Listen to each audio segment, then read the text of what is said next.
তৃতীয় অধ্যায় হচ্ছে সংবিধান, আইন ও নারীর অধিকার, সমতা ও সুরক্ষার ভিত্তি। এটা হলো হেডলাইন।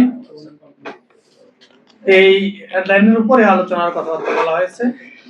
তো আমরা এখানে যে সমস্ত বিষয়গুলো দেখছি যে এখানে বাংলাদেশের সংবিধানের মৌলিক অধিকার, রাষ্ট্র পরিচালনার মূলনীতি, এই বিষয়গুলো এখানে নিয়ে আসা হয়েছে এবং একটা স্থায়ী নারী কমিশন গঠনের জন্য প্রস্তাবনা দেওয়া হয়েছে। পারিবারিক আইন এবং ব্যক্তি অধিকার, এটাকে ভিত্তি করে অভিন্ন পারিবারিক আইন প্রবর্তনের কথা বলা হয়েছে। হিন্দু ব্যক্তিগত আইন সংস্কারের কথা বলা হয়েছে। সন্তানের উপর নারীর অধিকারের ব্যাপারটা সিরিয়াসলি বলা হয়েছে। যৌন হয়রানি এবং জননিরাপত্তা বিষয়ক আইন সেখানে কার্যকর করার জন্য বলা হয়েছে।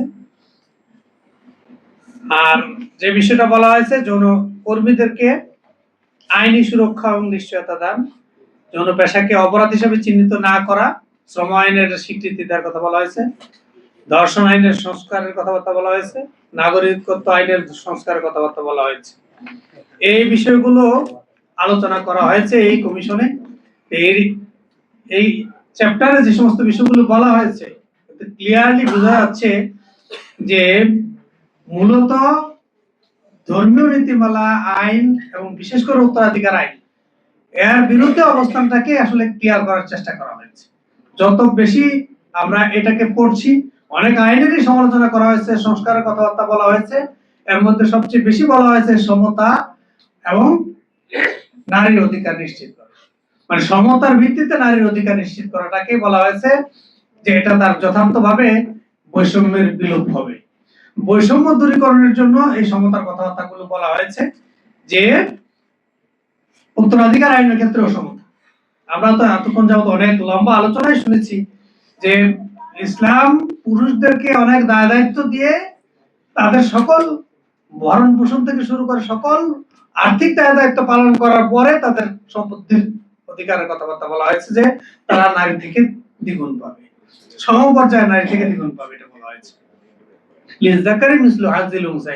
মানে সমপর্যায়ে নারী থেকে তারা দ্বিগুণ পাবে, সব নারী থেকে দ্বিগুণ পাবে বিষয়টা কিন্তু এরকম না। আর যতটা বেশি উত্তরাধিকারের ক্ষেত্রে ইসলাম কথাবার্তা বলেছে, মানে মহিলাদেরকে অগ্রাধিকার দেওয়া হয়েছে। 12 জন কোরআন ইশারার মধ্যে 4 জন পুরুষ আর 8 জনই হচ্ছে মহিলা। তার মানে মহিলাদের অধিকারটাই বেশি স্বীকৃতি দেওয়া হয়েছে। পরিমাণে কম বেশি ইত্যাদি যেটা করা হয়েছে তাদের দায় দায়িত্বের কারণে, কম দায়িত্ব কম দেওয়া হয়েছে, বেশি দায়িত্ব তাদের বেশি কথা বলা হয়েছে। তো এটাই তো ন্যায্যতার দাবি। তো আমরা যেটা দেখতে পাচ্ছি এখানে যেটা বলা হয়েছে যে উত্তরাধিকারের ক্ষেত্রে সমান সমান করে তার কথা, অর্থাৎ এমন একটা কমিশন যা ইতিপূর্বেও আলোচনায় আসছে যে বাংলাদেশের জন্য নারী কমিশন মনে হচ্ছে, বাংলাদেশের নারী কমিশন না, কোথাকার নারী কমিশন এটাও কিন্তু আমরা বুঝতে পারছি না। কারণ কোন দেশই কিন্তু সে দেশের ধর্মীয় সংস্কৃতির বিরুদ্ধে কি অবস্থান নেয় না। আর আমাদের সরাসরি আমাদের এই কমিশন একেবারে ইসলামের সরাসরি বিরুদ্ধে, অন্যান্য ধর্মেরও কিন্তু বিরুদ্ধে অবস্থান নিয়েছে। তারা বলেছে যে দুটো বড় সুপারিশ করেছে। একটা হচ্ছে অভিন্ন পারিবারিক আইন প্রণয়ন করতে হবে। অভিন্ন পারিবারিক আইন কেন? বাংলাদেশের মুসলিমরা যে তাদের পারিবারিক আইন তারা চর্চা করছে বা পারিবারিক আইন মেনে চলছে, তাতে আসলে তো সমস্যার কথা না। কিছু সামাজিক সমস্যা আছে, সামাজিক সমস্যাগুলোকে যদি আমরা অ্যাড্রেস করতে পারি তাহলে কিন্তু আমাদের নারীদের অধিকার সংরক্ষণের ক্ষেত্রে কোনো সমস্যা হওয়ার কথা না।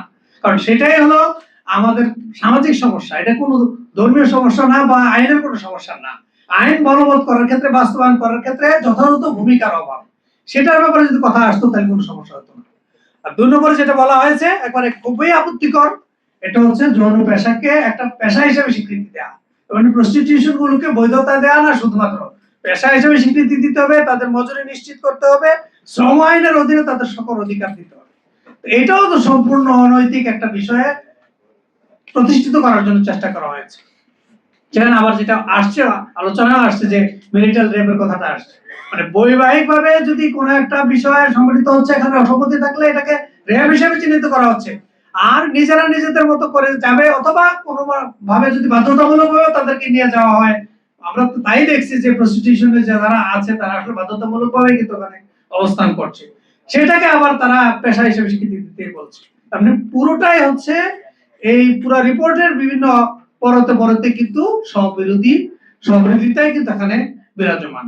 তো এরকম একটা স্ববিরোধিতা বিরাজমান, যা বাংলাদেশের কৃষ্টি কালচার, ধর্মীয় মূল্যবোধ কোনোটার সাথে সঙ্গতিপূর্ণ নয়, এমনকি সংবিধানের সাথেও সঙ্গতিপূর্ণ নয়। সংবিধান যেখানে রাষ্ট্রধর্মকে, ইসলামকে রাষ্ট্রধর্ম হিসেবে স্বীকৃতি দিচ্ছে, সেখানে সরাসরি ইসলাম বিরোধী কথাবার্তাগুলো তারা তাদের সংস্কার কমিশন রিপোর্টে নিয়ে আসছে।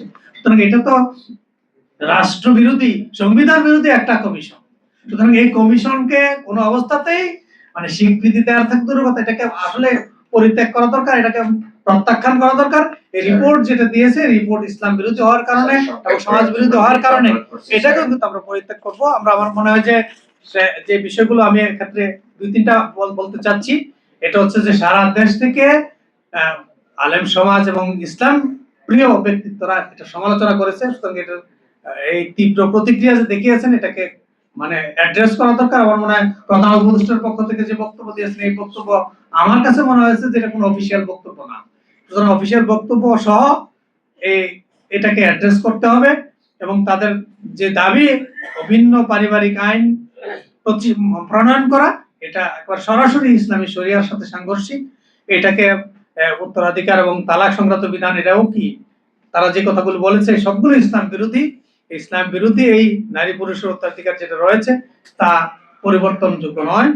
ইসলামে যেটা আছে সে পরিবর্তন করার মতো নয়। সুতরাং এই শরিয়া বিরোধী এই যে তাদের সংবিধান সংশোধন কথাবার্তা বলা হয়েছে, এই মানে স্ববিরোধী বক্তব্যের কারণেও এই সংস্কার কমিশনের রিপোর্ট পরিত্যাগ করা দরকার এবং এটা প্রত্যাখ্যান করা দরকার।